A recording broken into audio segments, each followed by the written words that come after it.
وعلى آله وأصحابه أجمعين أما بعد أعوذ بالله من الشيطان الرجيم بسم الله الرحمن الرحيم يا أيها الذين آمنوا اتقوا الله وكونوا مع الصادقين آمنت بالله صدق الله العظيم پیارے آقا کی مقدس بارگاہ میں عقیدت و محبت کے ساتھ جھوم جھوم کر درود پاک پڑھ لیں اللہم صلی علی سیدنا شفیعنا حبیبنا کریمنا مولانا محمد معدن الجود والکرم والہ الکرام والہ الکریم مبارک وسلم صلو علیہ الصلوۃ والسلام علیک یا رسول اللہ صلی اللہ تبارک و تعالی علیہ وسلم۔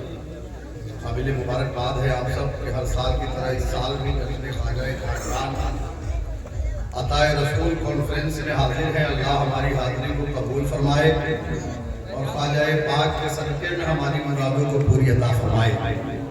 بڑے بڑے علماء کرام اور شعراء اعظام جلوہ بار ہیں۔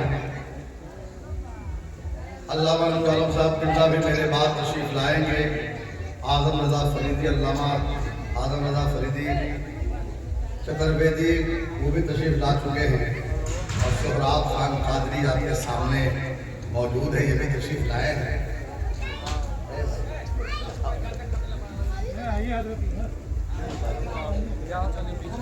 ان کے بعد دیگرے آپ سب کو سماعت کریں گے۔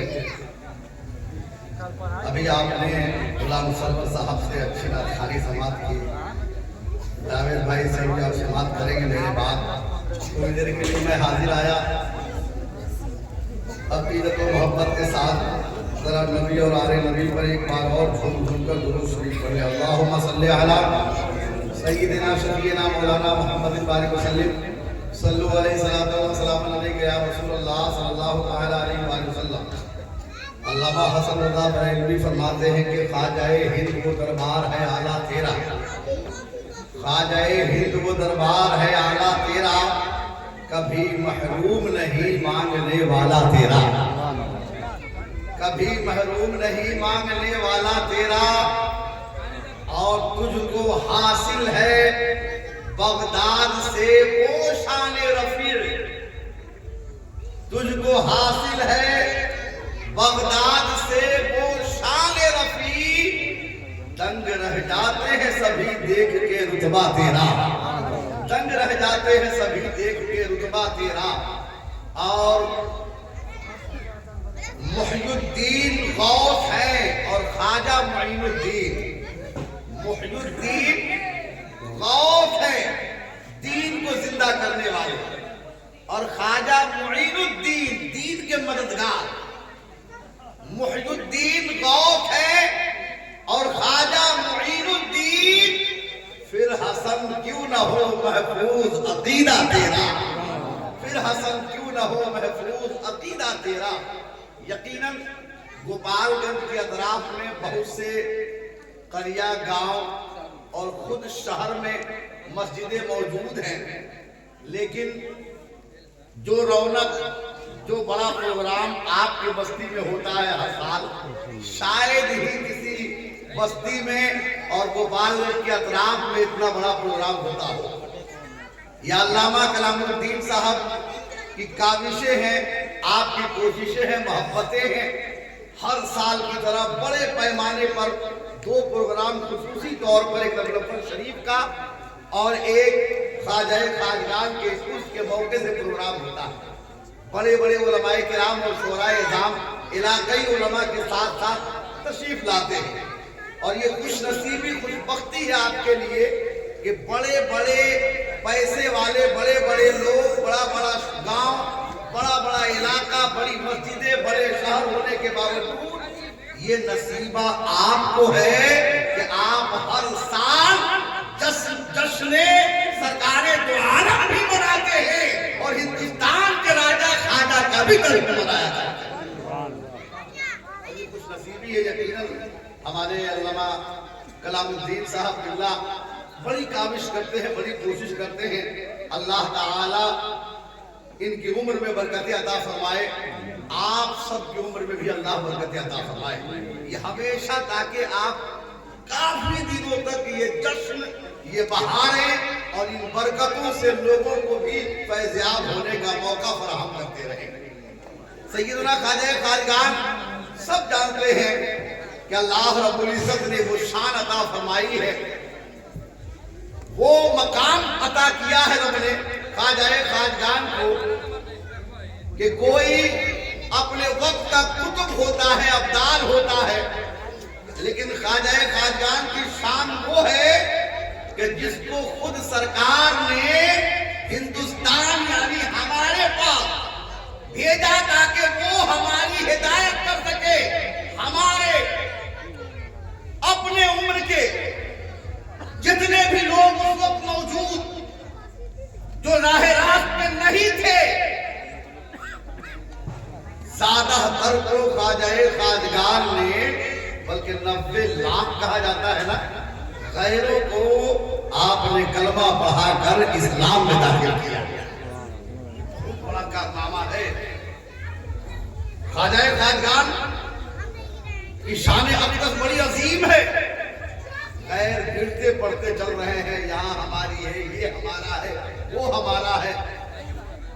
خواجہ کے دربار میں بھی بھیڑے، ہم کہیں کہ ہم اچھی جگہ بھیڑے ہیں، آپ کو پورا بدلہ مل جائے گا، ہمیں کہنے کی ضرورت نہیں ہے، جو مانے نہ مانے، ظاہر میں کوئی بھی راجہ ہو لیکن باطن میں میرے خواجہ ہی ہندوستان کے راجہ ہیں اور ہمیشہ رہیں گے۔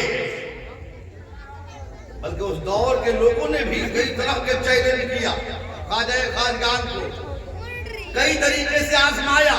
جب آپ تبلیغ دین کرتے رہے، اس میں رکاوٹیں بننے کی بڑی کوشش کی لوگوں نے۔ ایک زرتشت تھا آگ کا پوجا کرنے والا، آپ نے جب اس سے کہا کہ کیوں پوجا کرتے ہو، کہا ہم اسے معبود سمجھتے ہیں، وقتوں سے آگ کو روشن کر رکھا ہے، ہم اس کی عبادت کرتے ہیں، بندگی کرتے ہیں۔ کہا کہ جس کے سامنے تم جھکتے ہو، کیا اسی آگ میں کودنے کی طاقت رکھتے ہو؟ کہا عجیب بات کرتے ہیں، اس آگ میں اگر ہم جائیں گے تو آگ جلا نہ دے گی۔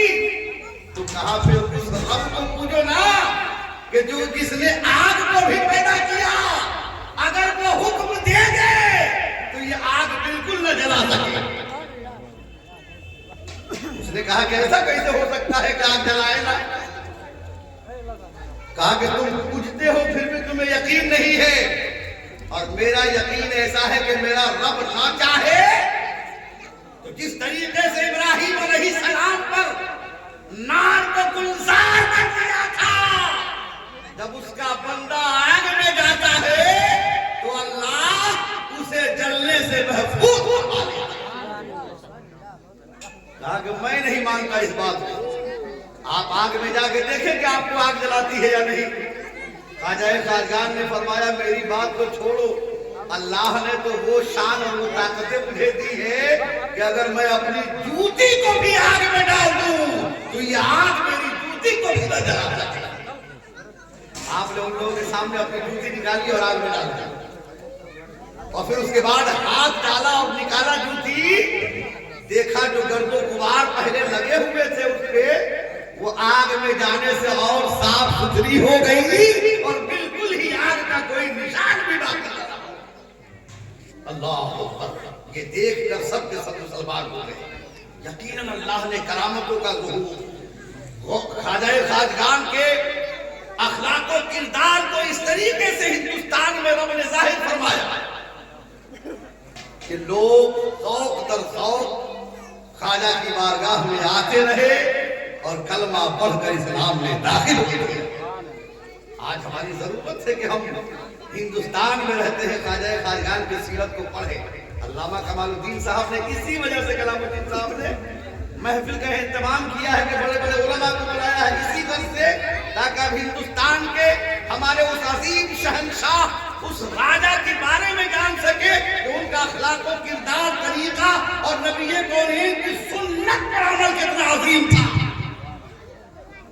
آج خواجہ کے دیوانے مستانے سب کہے جاتے ہیں کہ ہم خواجہ کو مانتے ہیں، لیکن کمال یہ نہیں ہے کہ آپ یہ کہیں کہ ہم خواجہ کو مانتے ہیں، کمال تو یہ ہے کہ خواجہ کے ماننے کے ساتھ ساتھ خواجہ کے کردار کو بھی اپنائیں، خواجہ خواجگان کے طریقے کو بھی اپنی زندگی میں اتارے۔